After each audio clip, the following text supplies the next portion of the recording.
सूक्ष्मजीव को 4 मुख्य वर्गों में बांटा गया है। यह वर्ग है जीवाणु, कवक, प्रोटोजोआ एवं कुछ शैवाल। विषाणु को वायरस कहते हैं, बहुत ही छोटे होते हैं। वे केवल परपोषी में ही गुणन करते हैं।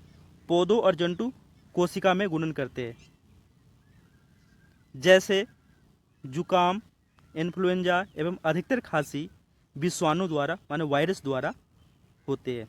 कुछ विशेष रोग जैसे कि पोलियो एवं खसरा भी वायरस द्वारा माने विषाणु द्वारा होते हैं। अतिसार एवं मलेरिया प्रोटोजोआ द्वारा होते हैं। तो अतिसार एवं मलेरिया प्रोटोजोआ द्वारा होते हैं। टाइफाइड एवं क्षय रोग माने टीबी की बीमारी जीवाणु द्वारा होने वाले ये रोग है दोस्तों।